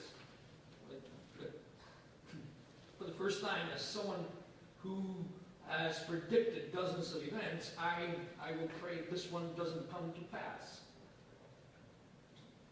Let me assert, surely you're not going to die. I have tried to push theatrical truth to its limit, to the point beyond myth. Tomorrow, once the roads have opened and the snow has melted, my death will no longer mean anything to the people of Kars. Good. Sir the Gazette, we have done our work. Go prepare your newspaper. I accept Blue and Kadife's journals. In the street, Ka is captured by soldiers and taken roughly to the police, where intelligence officers tie him to a chair. Demirkol, a former military officer, has his soldiers beat up Ka.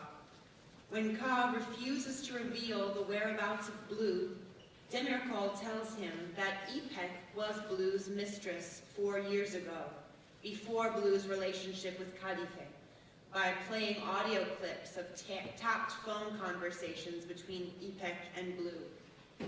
He also reveals that Ipek and Blue have called each other 3 times in the last 2 days.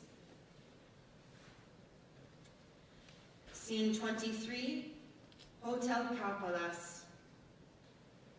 We will never be happy! Yes, we will. We'll go to Frankfurt and then we'll be happy. I know about your relationship with Blue. He told you about it? Qasim Bey had his men beat me up. Your phone conversations have been tapped for the past 4 years. I heard everything! I could vomit up my life! It's been over for a long time. You're leaping with me so you can forget him. It's true, I was very much in love with him, but that's done.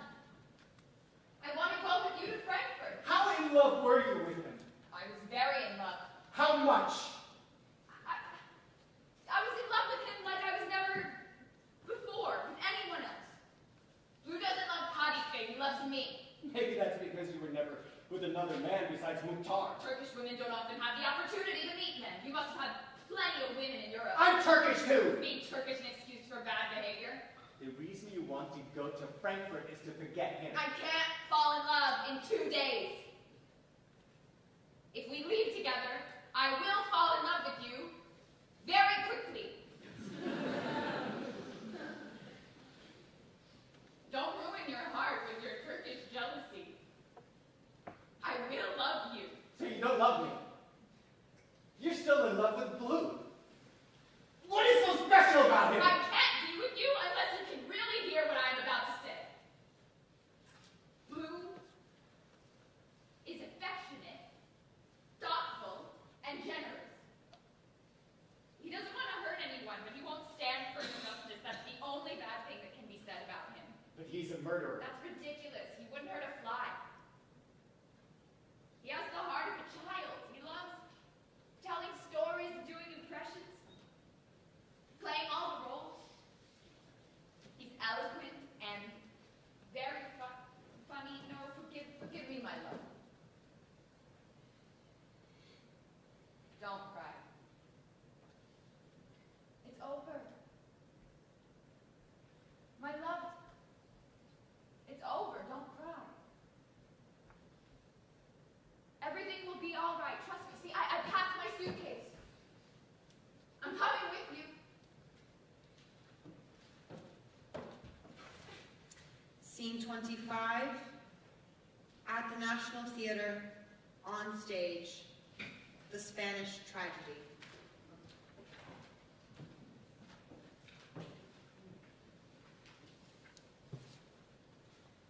Cadife advances from a distance, in traditional Spanish dress with a headscarf and a small lace veil over her face.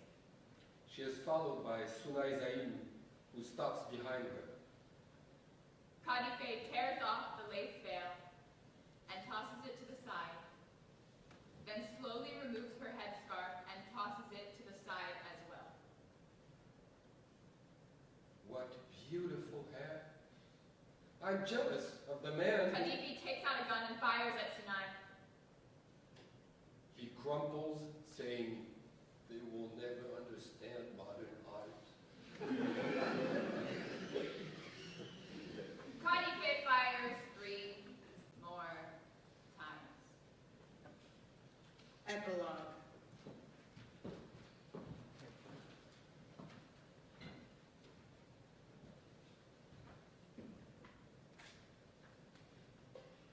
In the White House, mankind's perdition dies. 100 ponies dance around. Their riders are all dead. Blue was betrayed. The soldiers killed him.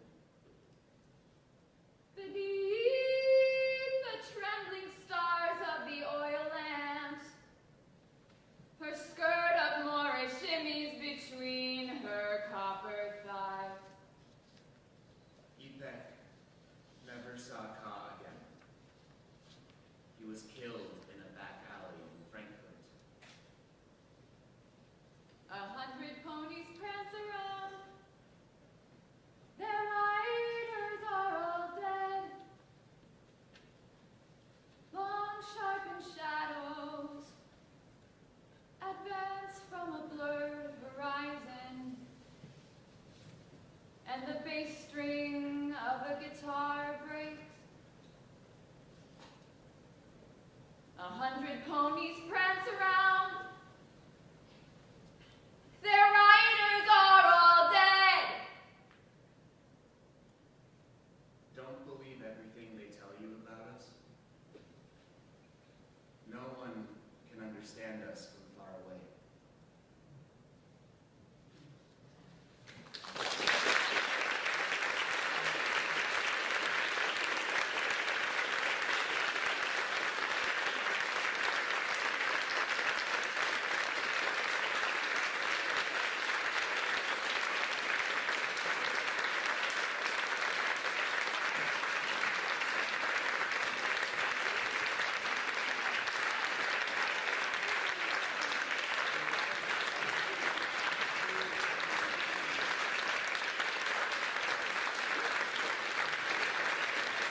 Orhan Pamuk.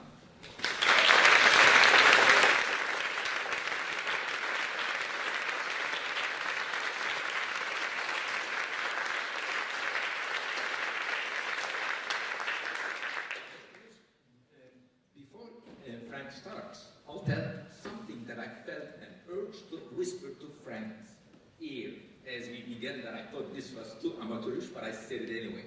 That in the novel, whatever happens to Ka in the first 200 pages of the novel, which is 1/3 or more than 1/3 here, happened to me. So you wrote the poem about snow? No. In fact, that logic of the book is such that we are reading a book about a lost poem in a way, that we don't have that poem, and then the whole book is a sort of a commentary or preparation for the poems, or which are he remembers, or the poems come to him during all these 3 days, and so he remembers, or he writes a book of poetry, but in the end we don't have that poetry. And after the book was published, then there are certain poets in Turkey who wrote the poems that Ka could have written and sent them to me.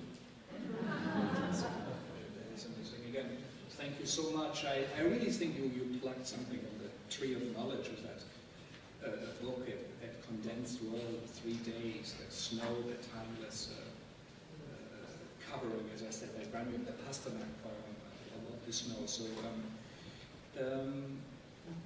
listening for the first time to the English translation, how did it feel? I'm sometimes trying to remember some words that, of course, this is a novel that I wrote, and my memory is good. I am remembering. So I remember what I said in the original, but in my memory is strange in the sense that I forget that drum. What happens first? What did he do? Why does he do this? While the poetry or the words or what they say to each other, I remember. Also, that adaptation by Blandine and Waddah really covers the best parts. We had little argument, oh, please don't take that off, please don't take it off. I, in the end, don't know what is kept inside. I'm not following that closely, but I attended the event, the first in Strasbourg, and it was the same feeling. I had a sense that the first part is more funny, and the ending is sometimes get to be too serious and pretentious, and also the enlightened, pretentious views of Sunay Zain, well played here, but I will sometimes wonder whether the audiences get that, because they're also like Sunay Zain. Nobody enjoyed the jokes about the enlightened, pretentious Sunay Zain. The audience should be a bit different than me. But if you play the same Well, actually in your novel, but also in the play of this theater, is at the center. You also in the novel make reference to Molière and Brecht and the plays of Hugo. What does theater mean to you? Not much. I'm a normal person.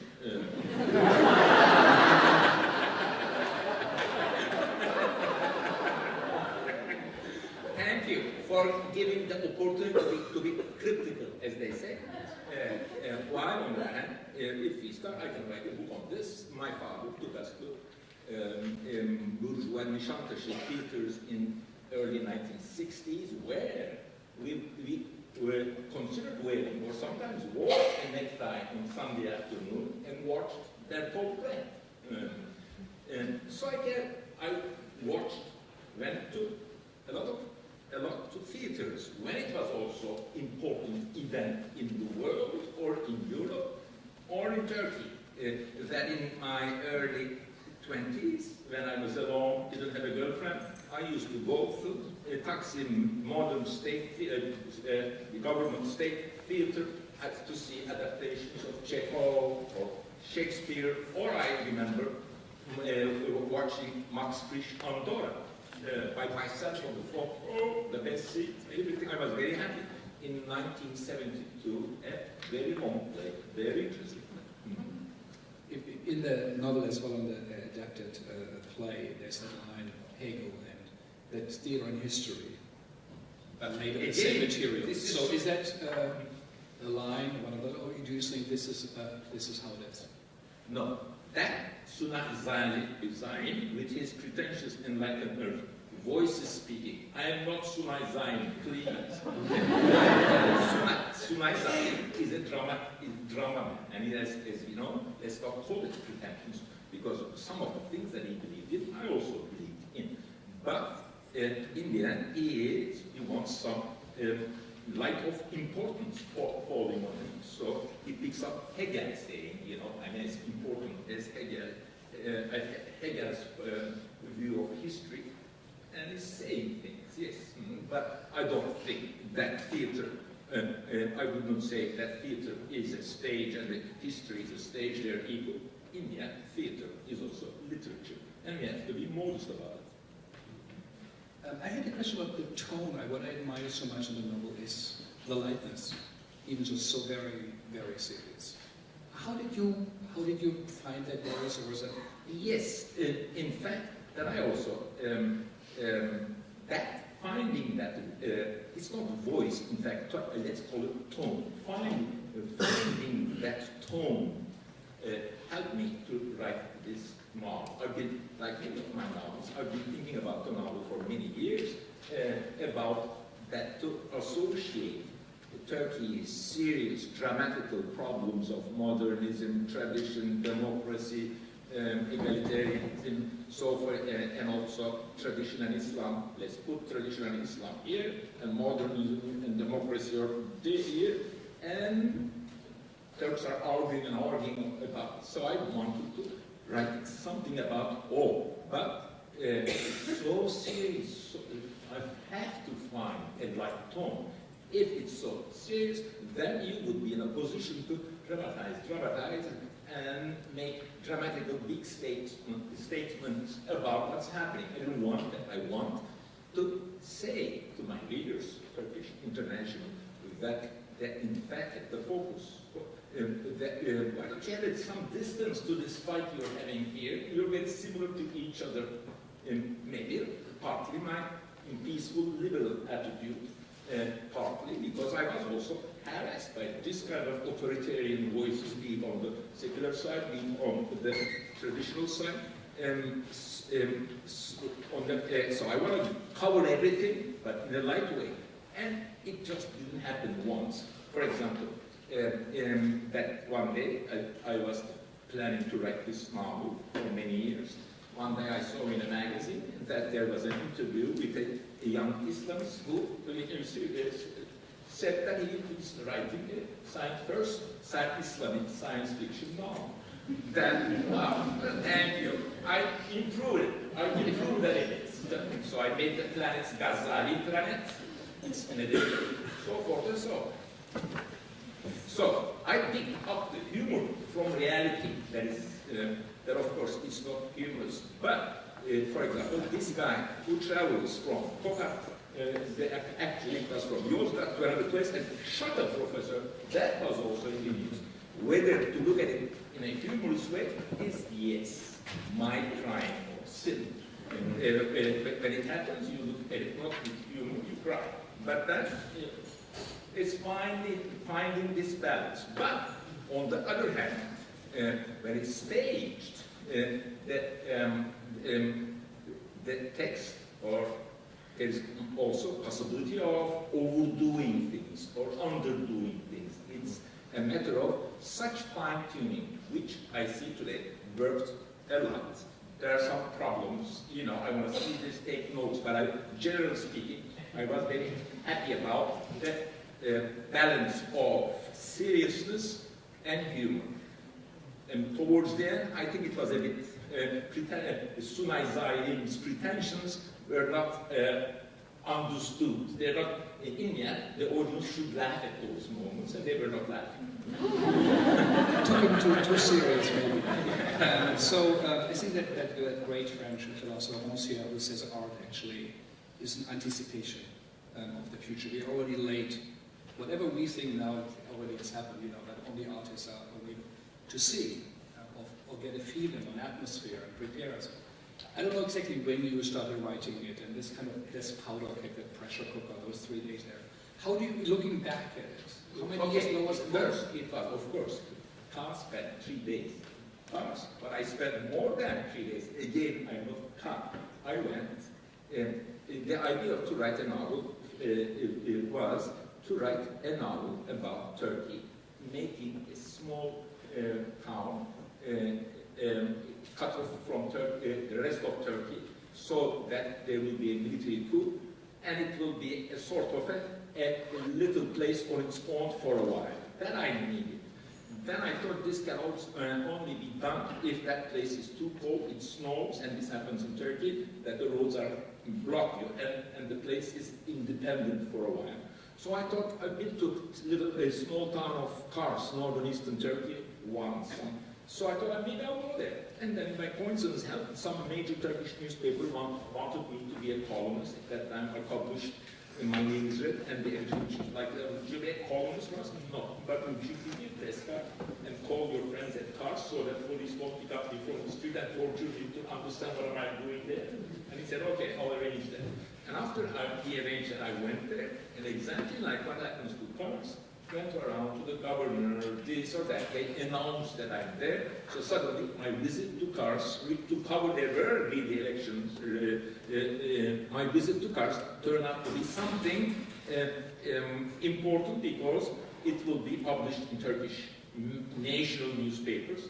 That was local elections. That it was not elections all Turkey. So they were exaggerating that. So everyone, all the parties who wanted to say something to Turkey, then everyone called me, we also want to talk to you. Fundamentalist party called, this party called, so I felt like a diplomat. But it was fun because everyone was giving material for my novel. And very enthusiastic about it.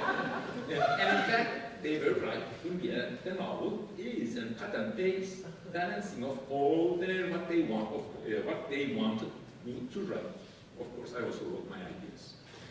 So it's, I think we just had Michael Frayn visited, the playwright, and he said in a good play, everybody's right. Yes. And so what you do. So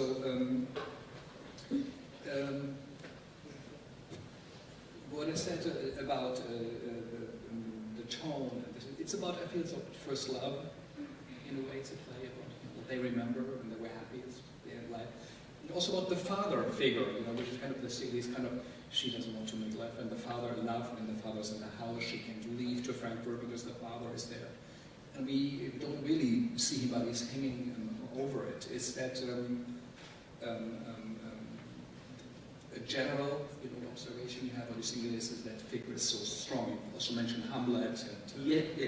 And, I don't think the father is strong. The idea of the father may be strong in the play of the novel, but the father, if I can Caliphate's father, is, I think, extremely weak. He has liberal ideas, while his daughters are happy with Islam, fundamentalism. And he says A and does B. I don't think they are afraid of him. In fact, I also have a little criticism of this scene where at the end of the play, novel, or whatever, they come and Khalife are talking, Ipek are talking, arguing in love. Maybe I'll talk about this later. I decided to tell this to Blandine privately. But what was your question? And the father who seemed so in a pain, like but in fact, all the decisions of the survivors, the women who survive, a lot of it is actually, it's about him, which is surprising. About father? About father, not to, to stay, not to go back, so she kind of... Yes, but maybe you're right, but I don't see Ipek and Kadife's father as an authoritarian father, though there are many, an average Turkish father. He is less authoritarian than average Turkish father, this is how I feel. So They are not afraid of their father. These are, relatively speaking, liberated girls. What do we mean by liberation? We can discuss, but they are strong girls. Definitely, their father did not crush them. I saw a lot of crushed girls in Turkey who their fathers were strong. Here we have a weak father where the girls are strong. This is how I think of them. But you may say that, okay, fatherland, patriarchal society, as Turkey is, but this father does not represent that father, or is not that father. I think in one of your writings, you said you read rather for example, how to be a painter, and before, or you're taking so many photos. So why do you write? Well, thank you. Most of the time, amateurs ask this question. So I'm very happy to hear that. I wrote a lecture in Stockholm. I delivered 2 pages of explain why I write. First, there is no one single question that we write to honor, to address many sentiments we have. And many people think that we write for one reason, and we write for many, many reasons. Sometimes we are angry, sometimes politics, sometimes we write because we started a novel, sometimes there's another reason, sometimes just to be alone, we don't want to work in an office, so forth and so on. There are not one single reason. Maybe we take questions from the audience. Maybe my last, I know we're going to talk about my last. I once you made the remark, if I remember right, when it was you, that looking at the problems also in the Middle East, and they're like two ends, not this Shakespearean, one could be Chekhovian, it could end in a bloodbath, you know, or people survive, but they're extremely unhappy. So what, looking at the very big picture of the world we are in, what are thoughts you have at the moment? This play is, in a way, it needs to be associated with them both as drama, so maybe Shakespearean, and also it's, as they say about Chekhov, a play of atmosphere where there's a father and no one is in that sense very strong, they have all mistakes, this or that. And also I like the Chekhovian moment. Maybe they'll ask questions, you know.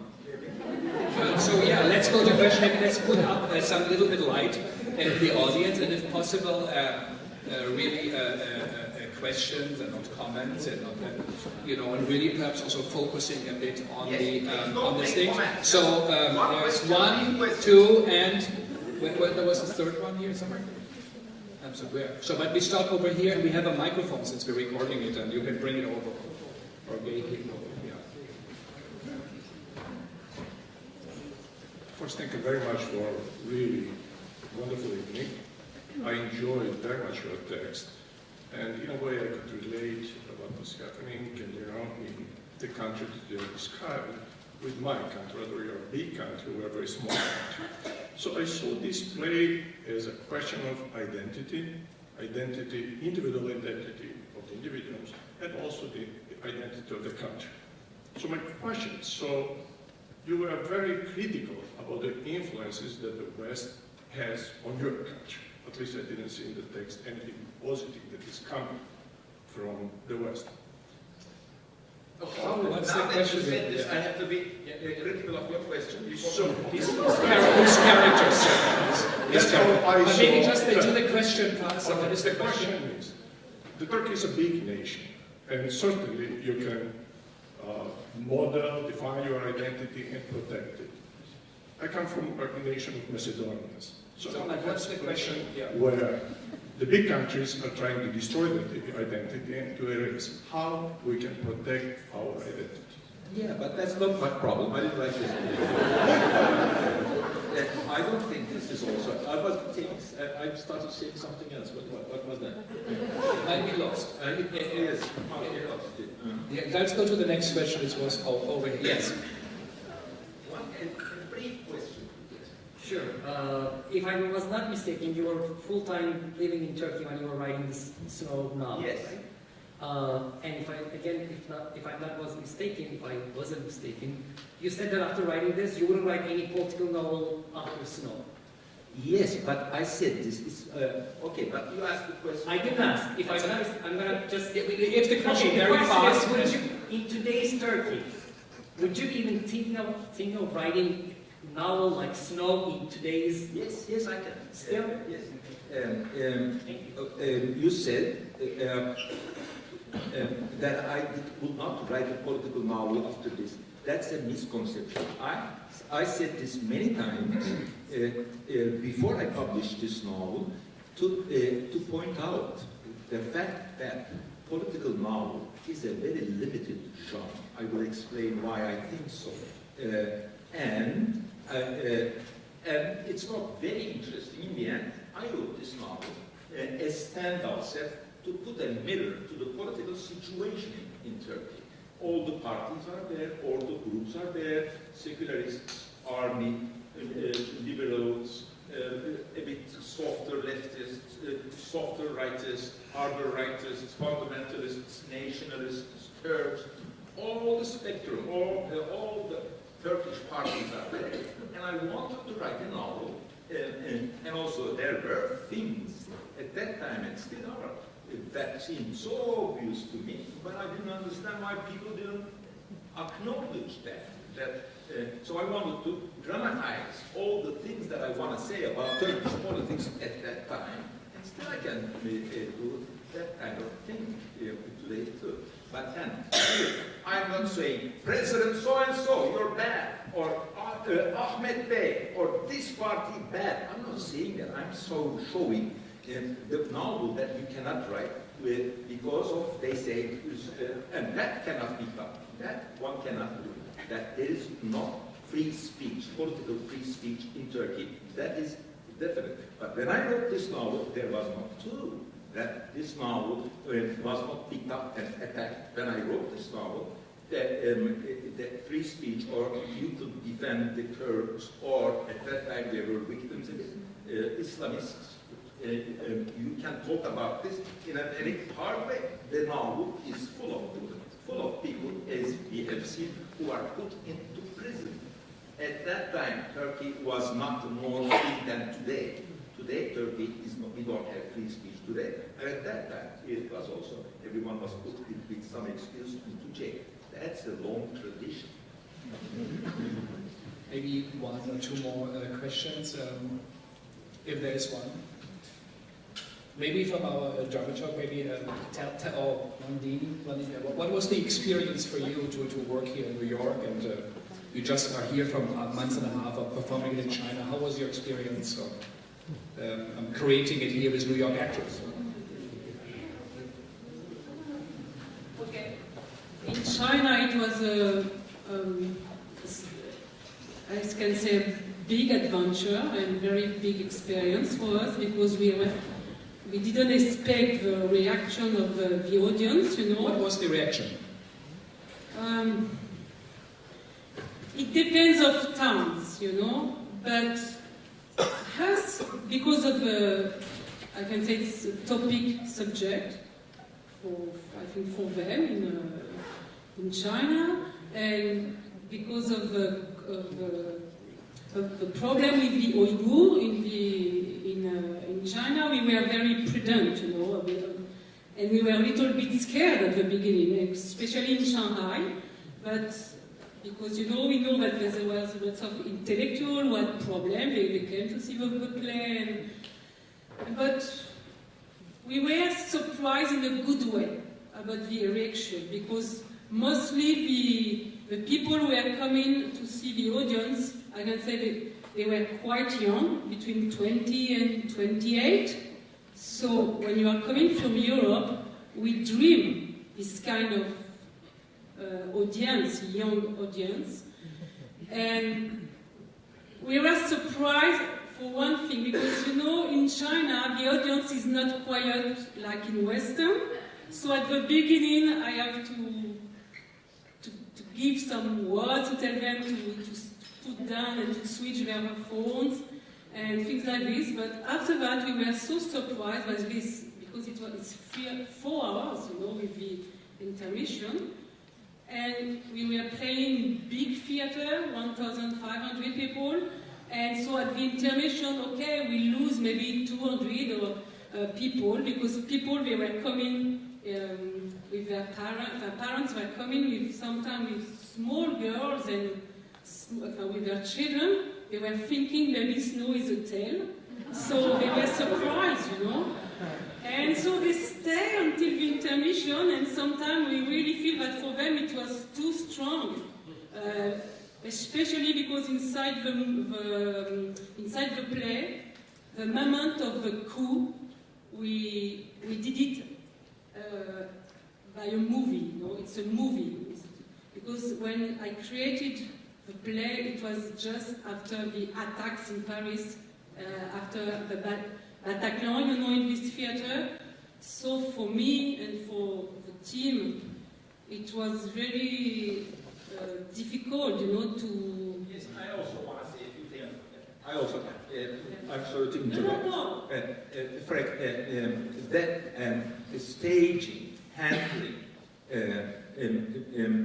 readaptation of this book is problematic. Let me give you one example. This scene where the director of the school and the guy who is this funny scene or whatever dramatical scene that he takes out his gun was when the book was translated around I think 1 or 2 years after 9/11 was very popular in America and also in Europe. Also, I want to say this, that I wrote this novel in 90% before 9/11. In fact, before 9/11, no one knows this. I always tell my friends, you know, before 9/11, there was a good, very well-researched profile of Osama bin Laden in New York.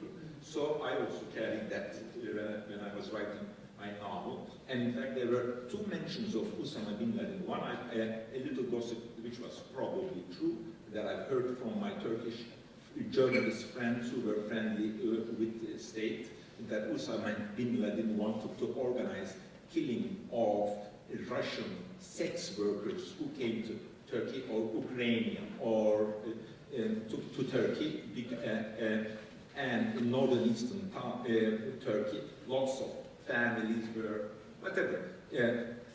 But before I published my 2 months or 3 months of planned publication of the novel, Osama bin Laden, it was all around, so I deleted Osama bin Laden's out of the novel. I'm telling all this, people, after 9/11, a lot of people thought, oh, something new happened. It's not new. All the controversies here I describe were old. But when I saw that small European radio stations, or this dialogue between the killer and the professor, it got to be a really sort of an essentialist reproduction of a part of my play to trash naive, normal Muslims. It got to be that way. So after a while, they were all getting permissions from my age, and I said, I don't want this to be, only this part to be used, because they were using it the way I did not want it to be used. While it's very provocative, but on the other hand, the feeling is right. The management or playing of this novel, or novel is a novel, it doesn't change, but when you have a play, you have to adapt. And there are always, Islamists are doing something someplace, and then there are always angry voices coming. So while you have here a novel, a play, and in the end, that is why I say political novel is an impossible genre, because you write novels, or at least I write novels, in which I try to identify with everyone.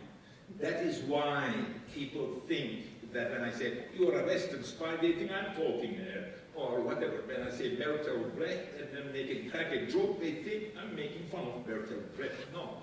These characters, I'm trying to see Bertolt Brecht, or life in Germany, through the point of view of an exiled Islamist, to the point of view of an exiled leftist, or through the so there are so many points of view in a good novel, and that author is, the writer's point of view is behind. This is the kind of novel I believe in. But in a political novel, my God, the writer is supposed to take the flag with some of the characters and run ahead.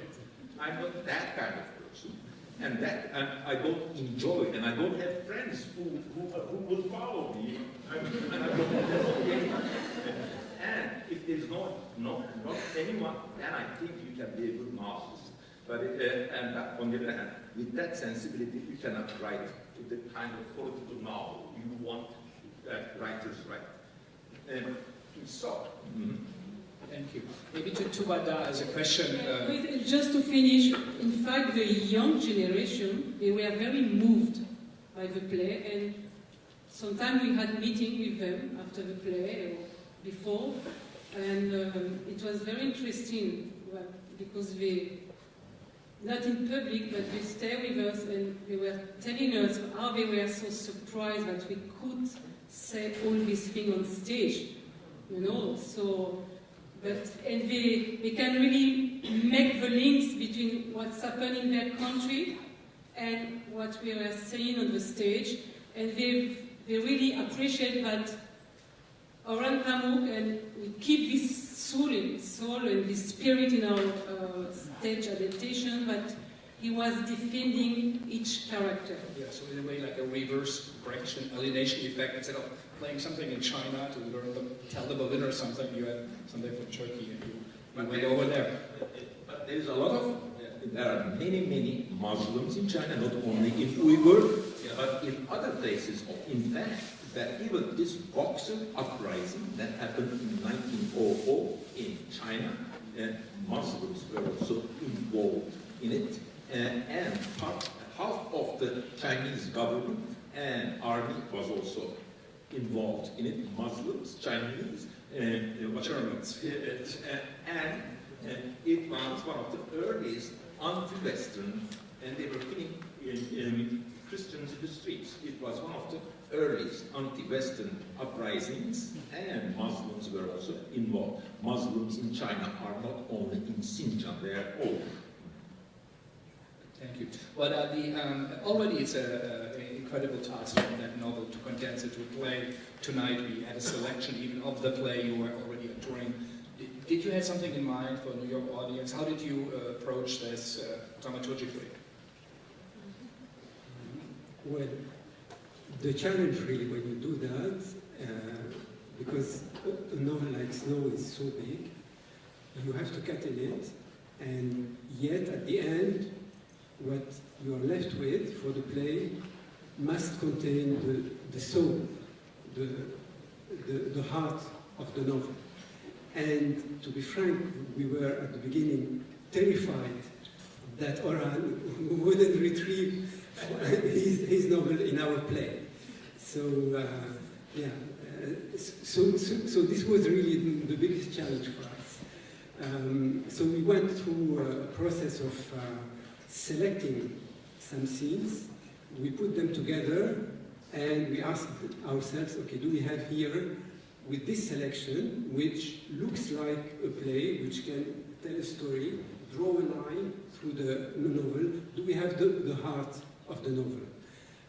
And once we thought that it was the case, we, of course, wrote to Orhan, and we asked him for a meeting to start a discussion. But yes, we were terrified, really. That. But let me ask you: is the scene in Asia Hotel is in or out? The scene in Asia Hotel? You mean the big discussion to draw a declaration? Okay, this is. We keep it in Strasbourg, but we have to. Okay. So this is a very interesting. It's my fault. Yes. But it will be good if we fight in front of the audience. Yes. Because they can understand how they play. Maybe it's much more interesting than what happens on stage. Very good. So maybe I think we come closer to the last question. What are you working on at the moment? What's keeping you busy? In fact, I'm sorry. And thank you for the occasion, by the way. Thank you so much. I'm writing, of course, another novel.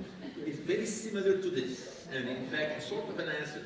But it's a historical novel that I've been thinking. I always say that I've been thinking about this novel for the last 35 years. All of my other novels are stolen from them. Again, we have a town which is cut off from the rest of the country, but it's Ottoman Empire, and it's not snow, it's plague this time. And the imposition of quarantena is a horrible job, or whatever.